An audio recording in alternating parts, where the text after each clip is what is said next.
Hello, everybody. Welcome to SureFire Live. I have a little treat tonight. I poured myself a frosted mug of root beer, and I love root beer and frosted mugs. I don't know if I have any root beer frosted mug fans out there, but keep a couple of mugs in the freezer just for an occasion. I hope you guys are doing well. I'm gonna have to make it a little bit short tonight. Tonight's my wife's birthday, and we are going to dinner here in a little bit. A little bit of a later night, but a pretty cool place. And so she's retired, but she's out working. She's making deliveries for the chocolate company. I will have to say that the chocolate company has gone crazy lately. We got listed in a lot of big things: Southern Living, Wall Street Journal, on Reese Witherspoon's personal list of her favorites this last weekend, and it has made the chocolate company go crazy. So whatever you do, don't order chocolate from me. You can, we'll get it, but man, it was crazy. Hey, got a lot of people coming in. Hey, Chad likes him some root beer. Cody says, chimney time, baby, let's do this. Happy birthday, Terry. Can't tell who that is. I will let her know. Another happy birthday. And then good evening. Hey, Ferd, how are you tonight, buddy? Good to see you. It's going to be a quick night because I'm going to talk about a couple things. Oh, Diane Pilger says Poppy and Peep is awesome. Thank you so much. Somebody called and said, hey, who's your publicist? I said, we don't have a publicist. But all of a sudden, a lot of people are finding out about it, and here came the orders. We had as much orders in in about a month in a couple of days as we would have. Actually, when you add it all up, almost a year's worth of work came in just a few days, and so it's kind of crazy. Can you tell now? I'm not sure. It doesn't say who this is. I think you're saying who. I can't tell who it was, but I can't tell. But thank you, guys. And I wanted to talk about the importance of mentors and also mastermind groups. We have one. Chad's in a few of these. A few people are in it, and also Chad's a mentor to a lot of people. I do some mentoring, but I have mentors too. And the one thing I want to talk about was the importance of that to kind of leapfrog yourself. If you're trying to do something in life, I don't care what it is, if it's business or personal development or writing a book or whatever you want to do in life, get in somebody's tailwind that is already there. Get behind them, follow them, listen to them. And I want to talk about how that's kind of affected my life, and I actually have seen it affect other people's life. Hey, Jeremiah, good to see you, buddy. Jeremiah is he is tracking. Ferd is tracking. But I'll tell you on that tracking thing, sometimes it feels like you're doing all the right things and nothing is happening, nothing is going right. Like I can read the books and I can think this way and I can do this and do that, and nothing happens. And this isn't like a magic pill and everything's going to work out. It just, what mentorship does and groups do is they kind of give you an armor to know that there is this is just the rite of passage to get there. And two, there may be tricks and tips to get around it faster. So you have to still go through it. Nobody's going to give you the golden key and say the right words. And I'm never going to say the right words on a podcast or on a FaceTime Live to say this is the way. I might save you some time. I might give you an aha, but really what we're trying to do is help you understand that's just the real struggle. And your attitude going into the struggle and coming through it is really what you have to build up and get good at. We got a nice little crowd building. I do want to say a quick story on myself. I on Thanksgiving, my family does a big get together in Indiana. We drove up. And every year, it seems like people were kind of phoning it in. They were going to Walmart and buying a pie or buying bread or buying cookies or coming in with boxed chicken, because we actually rent out this community center and have everybody come into this one place. Everybody cleans up, and it's a pretty cool thing. And so I started giving everybody a hard time about just phoning it in, just not cooking at home. And I'm like, I mean, our food is not, I don't think it's getting better. I think we're getting a little lazy. So I started saying, hey guys, everybody make something from home. Of course, some people push back and they were traveling and couldn't. And I said, I'm traveling too. I'm going from Tennessee to Indiana. And like, well, what are you going to make? And I said, I can make whatever. And they're like, why don't you make brisket? So I'm like, that's a tough call, being 4 hours away making brisket, but I did it. I got this $80 brisket, trimmed it up, cooked, smoked it perfectly. I mean, it was probably one of my best briskets. I did the burnt ends, and I did the point and the tip and the flat, I should say. It was all perfect. Didn't cut it yet, but I made it. At the end, I decided to finish it in about 1 hour in my oven. It was getting late. My charcoal was kind of dying out. I've got it wrapped anyway. It can't take any more smoke. Put it in the smoker, or put it in the oven just to finish it off. Put it on 240, 1 hour. It was 2 a.m. Ding, goes off. I go in. I check it. Perfect. Literally perfect. I then just turn the oven off and go to bed, because I'm just going to let it cool down and kind of rest, but soak up all those juices. Well, guess what I didn't do? I didn't turn off the damn oven. It cooked for another 6, 7 hours. So I wake up the next morning and I'm like, I smell brisket. Why am I smelling brisket? I shouldn't be smelling brisket. And sure enough, it cooked and the whole time. And I'm like, oh no, the perfect brisket doesn't last 7 more hours in the heat. I check it, and I cut it, and sure, it looked juicy and everything. It does right off the bat, but as soon as you put it in your mouth, you start chewing, all of a sudden it sucks all the moisture out of your mouth. And I'm like, I have just ruined this brisket. So guess what I had to do? I had to go to the store. Costco has burnt ends that you can buy in these little packs, and I went and I had to buy the brisket for everybody and warm it up. And here I am, giving everybody crap, and then I'm the one that has to do it. But it turned out okay. It wasn't like my brisket was, but it just served me right, because I gave everybody hell, and then here I had to do it. But anyway, so tonight is my wife's birthday, and part of it is tonight was about being thankful and having people in your corner when people aren't in your corner. And in a way, it's your mentor, but also it's who you choose in life. It's who you choose to go through this life with. And I've been married before, and I can tell you, my first wife wasn't in my corner. And I know there's people on here that you've had significant others that were not in your corner. I'm telling you, you can't get through life without somebody in your corner. You need somebody in your corner. You need that sounding board. You need that person to call you on your crap. You need that person to be there when you're not hitting on all cylinders, and picks you up. And my wife has been there for me, and I know Chad's wife has definitely been there for him. Diane and John Pillager are a superpower team. They may fight, they may argue. I don't ever see them fight, but they get after. They're New Yorkers, but man, they're there for each other. And I can tell you, find somebody that will go through it with you, and you be there for them too. Excuse me. Got something in my throat. Better drink a little root beer. Diane says, my mentor was Jack Pixley. Jack was awesome. He chose us, and it changed our business and life. He was a pain in the ass and made us accountable to ourselves. Miss that man. Yeah, Jack was an early mentor of mine too. Jack was amazing. He had the heart of a teacher. Whenever he mentored you, he wanted to make sure you were taught something. And one of the main awards in the industry is the Jack Pixley Friendship Award. I think John Pilger still gives those out.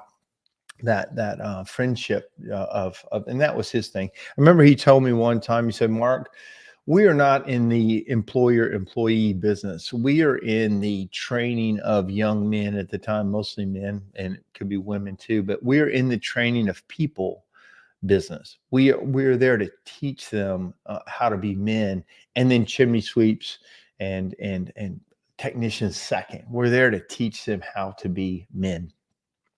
And I never forgot that. And it made more sense the more employees I had, because it helped me understand that, everybody comes from a different background and has different, you know, I don't know, they have just a different sounding board. And sometimes they've never had a strong man in their life or a strong woman in life. And,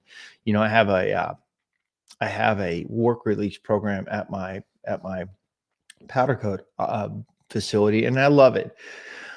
But we've gone through probably, gosh, 60, 70 inmates that come through the program. The sheriff drops them off.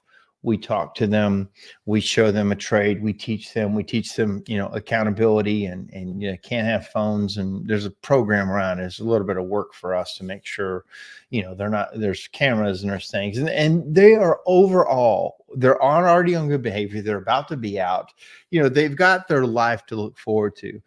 And I end up becoming a mentor to a lot of those guys. I go in and I talk to them, and I love it. And they're so needy at that point. They're very open for ideas. The majority of them are. They want to know how this life works because they messed up. They did not make good decisions. They did not, when the crap hit the fan, they chose the wrong thing. And I try to be there for them. I pay them to read books. I pay them $50 a book, and they have to give me a little quick book report. We also have Audible.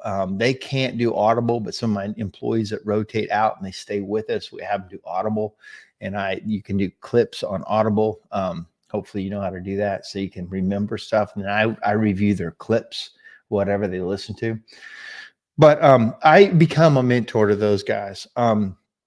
A couple things. I had a policy meeting with everybody the other day because some of the people were posting, not prisoners, but some of the other people were posting on Facebook and on social media our powder coating things, and I love that. I love that they're proud of it. I said I will be your biggest cheerleader in this whole thing. I want you to win. It does my heart good to see you win, and I will be your biggest cheerleader. But when you're puff about my company on your social media thing, I have to have you sign this policy because I can't have you turn against us and do stuff. But secondly, you have to run everything through me. We sign a lot of NDAs with manufacturers. You just can't post their stuff in production and have pictures of it and have it go out on social media. There's a lot of brands that we powder coat for. You can't show their brands on social media. I've had bad things happen with social media. A kid was a terrible actor, and he was videoing something that was bad, but my van was caught in the background, and I didn't see it on.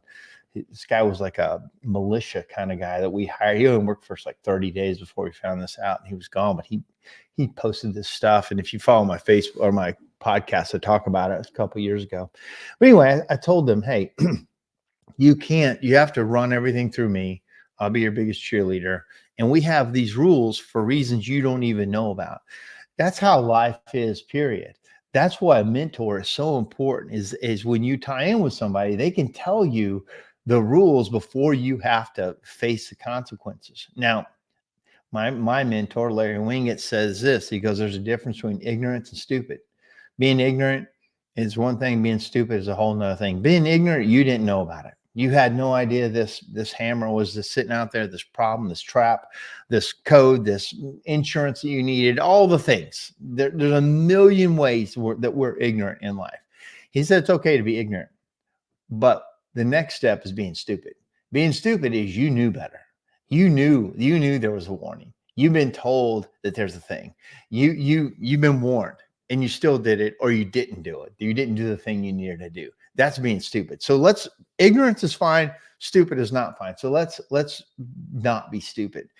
And this is the talk I give to the guys. I said, also, well, backing up, my daughter was in there in our break room. She said, man, your signs, it needs some help in your break room for these guys. Your signs are very demanding, and they're very direct, and they're like rough. I said, honey, I have prisoners in there. Being nice didn't work. Society is trying to be nice, and they don't listen to nice. Nice doesn't work for them. They have to have direct orders, and obviously consequences if you don't do the thing we're trying to do. And she just didn't get that because she's never been around that. I'm like, I would love to be nice to people and they do the right thing. That's just not how it works. And especially on that end, when they've gone all the way to not when they've gone to jail and they're getting out of jail. I shouldn't say prison because these guys are light felons. They're not like hardcore, nothing like that. But I'm like, nice doesn't work, and it doesn't work for everybody. And as a mentor, you have to know the difference in that. A lot of times you have to tell them the hard thing and be the one that holds them accountable. There's a guy that came back to work for us today. He was in the prisoner program, and I liked the guy a lot. I've talked about it on my podcast. I wanted him to win so bad. He'd never really had a father. He was a great worker. He had a daughter, and I loved his vibe, and I love what he was trying to do. Man, he got out. He was in the halfway house for a year. When the year comes up, you got to get out and you got to get your own place. He struggled to get his own place, save enough money. It's hard for these guys to get out of jail. They have no credit, no driver's license, nothing. And they're trying to get the world is spinning fast. They can't quite get on the track. And I hate that for them because it really is hard to catch up in life. You're out of money, you got a criminal record, you've got no credit, you've got no driver's license. A lot of times there's a weight on your back and it's really hard to get going. It's easy to fall back into what was easy. But got him going. Year came along. It's time for him to get an apartment, and he hadn't quite found one. I helped him with his deposit get into another place. Man, it was the worst thing I could have done for him. He loved the guy, but he all of a sudden started not coming to work on time, started having a little problem, started missing work, not like ever. Whenever somebody was responsible for him, whenever he couldn't like get out of the thing, he was great. But whenever he went to his own decision-making, it started getting worse and worse and worse. And I hated that because I felt like in a way that in my helping him, I might have set him up for failure because I helped him get that place. And the place was maybe one of the worst things for him because he was all of a sudden free. He all of a sudden had all what he needed and he could do things. And he fell down. But I found out today we did bring him back to give him another chance, but he might be watching this, and I hope he is, because I want them to win. I want people to win, but I won't let you run over me to win. And I won't keep it. I'm not doing you any good. I've realized, and I think Dave Rettinger in another group I'm in said this, and I'm going to mess it up, but he said, we're in the behavior. Chad, you might remember what he said. He said, we're in the behavior recognition business. We're into behavior identification business. We are not in the personality changing or he said something else, but basically we're there to recognize behavior and reward it. We're not there to change the behavior is basically what he was saying. And I thought that was really good. I've realized with this program that I'm a mentor for, I'm not there to change your behavior. I'm there to recognize if you have something in you that we can, draw out and be better about. That's what my job is. I used to try to help people. I still do try to help people. Don't get me wrong. I'm still a sucker for a good story, but I realize that I'm not actually doing them any good. It does the best to them to hold them accountable. Like now this guy came back, I am going to give him a really hard time for screwing that deal over and getting one more chance. And of course he's sorry, but a lot of these people who have bad habits are really good at saying, I'm sorry. If they have an alcohol problem or they have whatever problem they've got, how they get through life is saying, I'm sorry. And they're really good at it. And I used to believe them. If I tell you I'm sorry, I am genuinely sorry and I'm going to change the behavior, or I understand I messed up and that's not going to happen again. These guys say, I'm sorry. And it's just a way for you to get off their back right now because they're going to do it again. And so I've realized these guys, and I'll say it, I hope I don't hurt feelings, but maybe it should hurt feelings. Alcoholics are the best at saying I'm sorry. They are so good at saying I'm sorry, and you believe them. and you want to help them. Drug addicts are right there with them. But any of those kind of behaviors, the I'm sorry and the really good submissive behavior is a tactic that they've learned to get you to stop being mad at them, and then they get to do whatever they want to do again because they're going to say I'm sorry. So I got off on a little topic there, but that's kind of how I mentor people all the time, and I believe in it. But on another side, I'm in groups of people that we mentor each other and we cheer each other on, and we are there. And that's the SureFire Accelerator group and I'm in also mixed groups, and I'm in accelerator group, and I was in an entrepreneur organization group. And I find a lot of value in being around people that are trying to go the direction I'm going. So in Accelerator specifically, we are all chimney companies that are really trying to grow. And we're really honest with each other. We're really transparent. We're telling our wins. We're telling our losses. We're sharing our best ideas. We're sharing what we went through. We're sharing sometimes documents and processes and marketing tools. And, it's a very giving group for the most part. And today, one of our guys, had mentioned, he goes, hey, this month, we had triple the revenue of this month last year. And he said, I will contribute so much of it, if not all of it, to the things I learned in this group. Now, I'm going to tell you this, it's not just our group. It is a great group, but any groups you get in of people of they're trying to go somewhere, and you have people in there that are way ahead of you, that's the group you want to be in. What you don't want is to be in the front, be the best guy in the group all the time, be the top of the front of the classroom all the time. And sometimes I'm in the front of the classroom, sometimes I'm in the back classroom.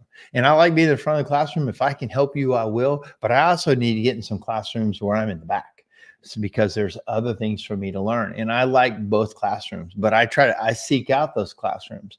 I've paid hundreds of thousands of dollars to be mentored and buy classes and buy coaching and buy mentorship and buy even time around some of these people that I could never be around. And I go back to Larry Wingate because Larry, a lot of people don't know him now, but at one time he was a 7-time New York Times bestseller. He was he's been inducted into the Professional Speakers Hall of Fame. He had a TV show on A&E. He was a huge accountability clarity guy. And I really like that. Well, I was a big fan of his, and I found out I could basically pay to go to one of his events and listen to him talk about how to be a professional speaker and how to write a book. I'm like, that sounds fascinating. I want to do that. It's like 2015. I got there. There was a way to buy another program that was a lot more expensive, that he'll help you write a book, and you'll go through a really hardcore, intensive professional speaking course.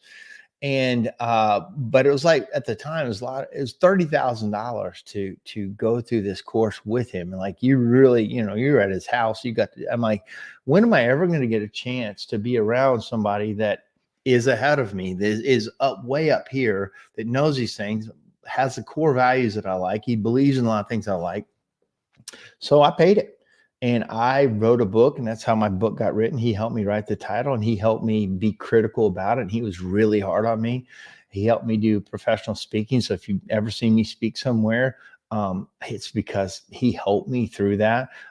He told me to start the podcast. So start the podcast. Like, he told me things. Like, he wasn't nice. He's not a nice guy at all. He doesn't actually like people.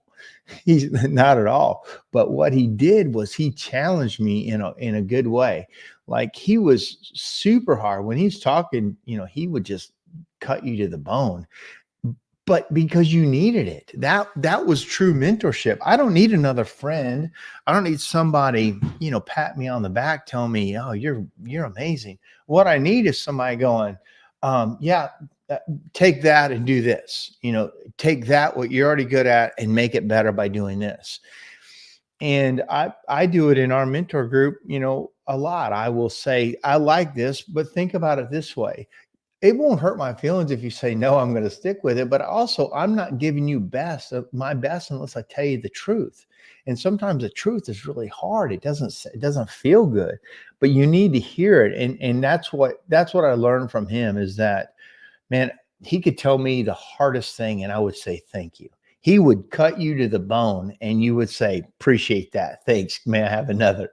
Man, that's good mentorship. That's what you need. You need either somebody in your life doing that for you, or you need to do it when you're a mentor. You need it not in a mean way, in a very constructive way. I got a couple of things. Chad, back when I was talking about mentoring the work release guys, as we teach them to be men, it makes us stronger too. Yeah, no matter the outcome with them in their lives as they move on. Yeah, that's true. It does make us stronger. It makes you more appreciative. It does make you stronger, and makes you understand how you can get across to people. Great point, Chad. Reap. Reap is an analogy for apology, repent, empathy, amends, perspective. I think that might be Jeremiah. And Jeremiah said that he raised my frequency. Yes, he did. How did he cut you to the bone? Can you provide an example? A couple things. So one of the ways, so what you had to do was go up on stage and tell your story. Well, what he had you would start talking. He said, I don't care. I don't care what you're saying.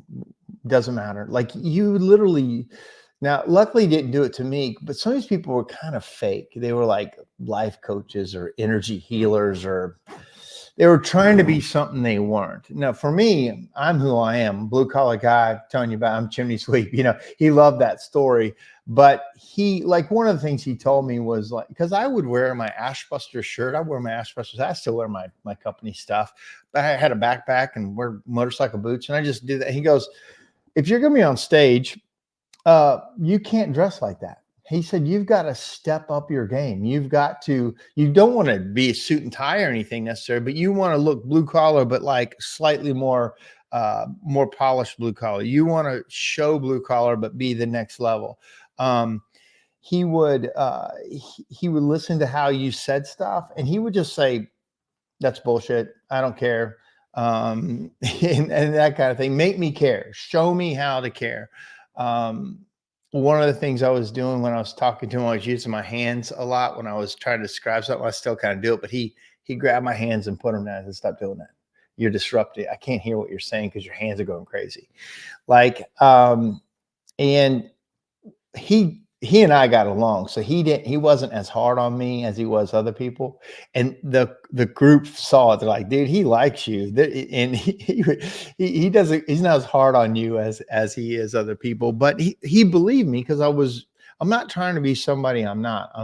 I'm just who I am, and if you like it, great. But if he could teach me to be better at getting that across, that's what he taught me. And some of it was telling the way you tell stories, the way you engage the people with happy, sad, mad, glad. Like every good speech or story, you need happy, sad, glad, mad in it. And you need to don't end the people on sad. Like, so we would do talks and we would write the talks, and some people would end it on like a downer. And you're like, and he would teach you how to take people on a ride. You want them to laugh.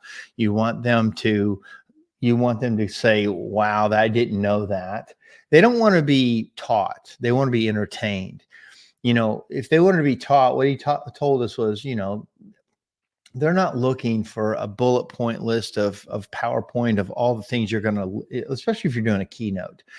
You're there to tell stories and connect with them on some way and make them say, I didn't know that, or wow, I'm interested in that. I'm excited for it, or inspired by doing it. Something that somebody does that inspires you. And so I think that might help on how he would cut you to the bone. But again, you'd try to get close to him and talk to him, and he would just walk away. He wasn't interested in talking to you on that level. He was just, again, I can't say he's a friend of mine. He is in a way.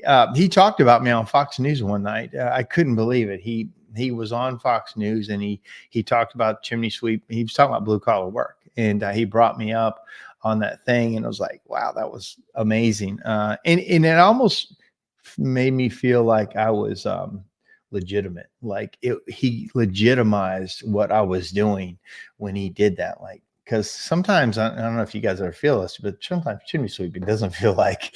Sometimes it didn't feel like I should had anything to be proud of. I was a little bit embarrassed to be a chimney sweep for a long time. I didn't want to tell anybody I did it.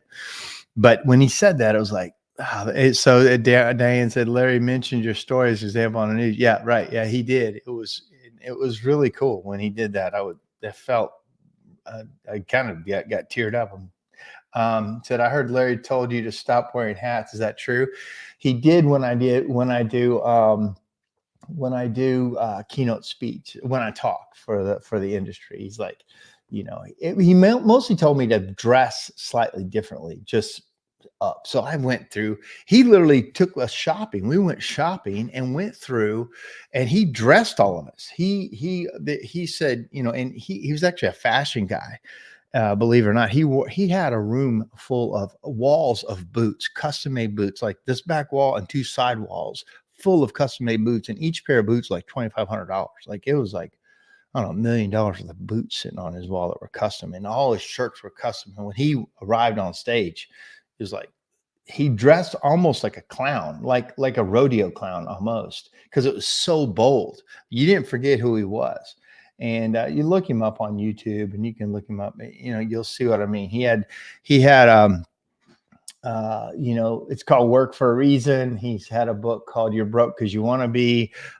He had a book called People Are Idiots and I Can Prove It, like that kind of stuff. So, and then, yeah, he told me to dress differently because I was just learning. But what I'm getting at is get somebody in your life that'll tell you that stuff.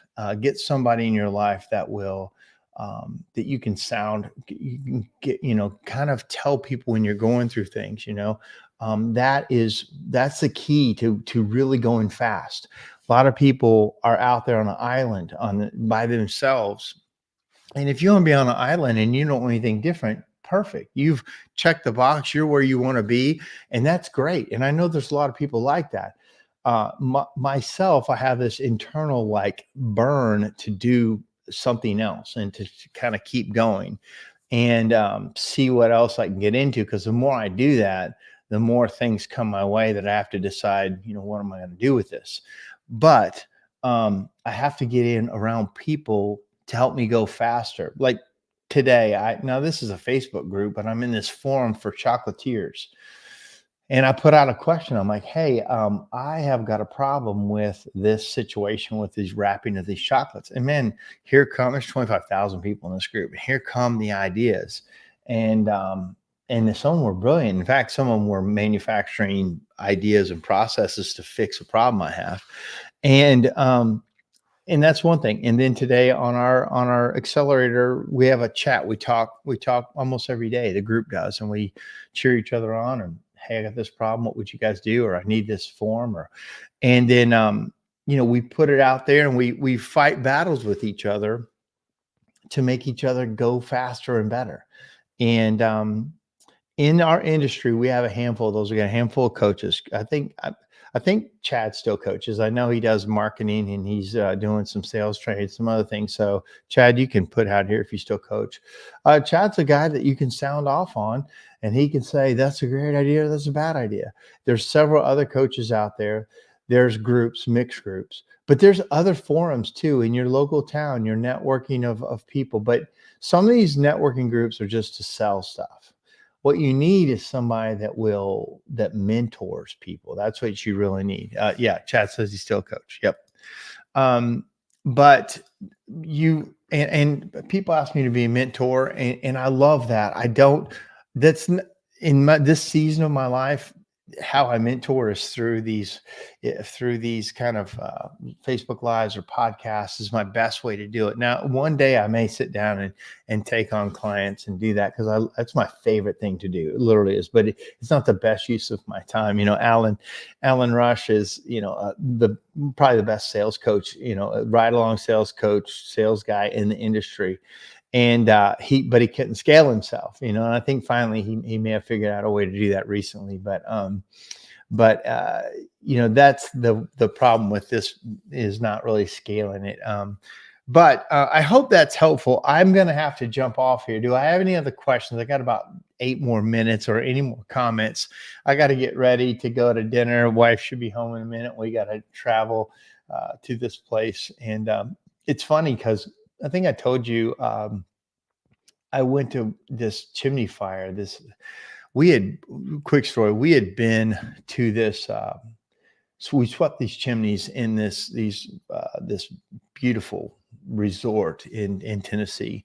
Beautiful. And it was actually at night, and they were all very tall chimneys off a steep metal roof. So there's no roof access at all.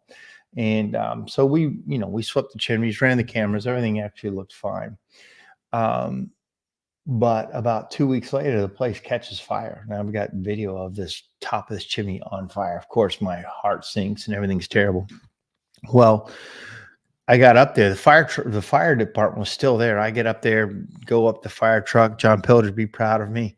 Go up the ladder up there, because that's how they got up there, and look down, and there was no chase cover on the top. What they had done is put a wooden chase cover up on top of the chimney. Well, when we ran our cameras, we looked out, but the top of the chase cover was black. It was the wood that was black from soot, and we couldn't tell it was wood from the cameras. Well, the top of that caught fire. Plus, there was clearance to combustibles issues down in the chase at the builder where the roof had come. There was no attic access or anything, but sure enough, there was wood touching the pipe. And it caught fire. And we went out there today to finalize the bid. It was a pretty big 6-figure repair that we're doing out there to their system. But it's beautiful. So I booked a dinner out there tonight. Not an area that's on fire, but a beautiful area called, I won't say the name here, but a really cool resort. So that's what we're doing tonight. She didn't know it. She's out there delivering chocolates. We need so much help in the chocolate business. Like everybody, friends, family, everybody is coming in and helping us get chocolate out, get the facilities clean. Like it's artisan chocolate, so you can't just have anybody do it. But all the other ancillary things, the cleaning, the packaging, the shipping, the deliveries, the pickups, all the things. We got a lot of people helping us right now. So I love family labor that way. Chad said, we have a coaching and mentor. When having a coach and or mentor, it's sometimes just bouncing things on your mind. You get comfortable with your coach, run things by you can't with your wife or other coworkers. It's exactly right. And sometimes just talking it through. I'm sure Chad would agree that sometimes when you just talk to somebody out loud, you've now talked it through, and that's what he's saying here. That it comes out of you. He's just kind of trying to draw it out of you by asking better and better questions and listening and maybe guiding you. Well, why do you say that? Or what makes you want to do it that way? Asking really good questions is great leadership. And your mentors should ask good questions of you and then give you some really sound advice. But yeah, you're exactly right. Diane says, thank God for the new space to package your chocolate. Yeah, we've got a new facility. We've got a production facility much bigger than our original retail shop. When we started, they said start super small, and then if it works, which most chocolate companies don't work, if it works, then grow from there. But don't start big; you'll lose a fortune. And even starting small, we lost a small fortune while we're trying to get our things together. But Reese Witherspoon talked about us today on her Instagram. She talked about being in the gift guide, and her company is called Hello Sunshine. I'll show you something real quick, just a little, not brag, but a little. This is what's happening. Well, one was in Southern Living. They did our bonbon caramel sauce in Southern Living and recommended it for, can't really see it very well, for recipes. And then Wall Street Journal listed us as a top holiday choice. And then this was probably the biggest. It went to literally millions of people, which was Reese Witherspoon's company called Hello Sunshine. You can't see it very well. It's her gift guide. And then right at the top, right there is our bonbons. On her gift guide, it said like picked by Reese right there, that little star. Super lucky, super fortunate. Just trying to do the best we can with whatever's given to us. NCSG has a great monthly mentoring roundtable session. I've benefited quite a bit from it. Yeah, that stuff is so good. Yeah, get in the group with guys who have businesses and things like you want, right? That's the key too, or that are ahead of you. But yeah, and then on your mentorship, make sure you're listening to the guys. I've seen some guys mentor that probably shouldn't be mentoring. So with that, and I've been around a lot of coaches, and there's some out there that give advice that probably shouldn't. But so and ideally, you'll outgrow your coaches and mentors. Yeah, you know, John Meredith is a big mentor of mine and still is. But there was a time he said, "Mark, you're outgrowing me. You've already surpassed me in these things. I'm going to hand you off to another group of mentors to work with them." And that's the sign of a good mentor too, is when they know that the student has become the teacher. Chris says currently, working with Chad over the past year is key to our growth, and also receiving guidance has been good. Most important, being direct has helped me as well. Yeah, couldn't agree more. I got a note to go to dinner. Great call. Good night. Have a great time celebrating Terry's birthday. Thank you so much. All right, guys, great topic. I hope it was good for you. I got to still finish my root beer, but I'm going to head out and go to dinner. Thank you for joining me. I'll see you next week.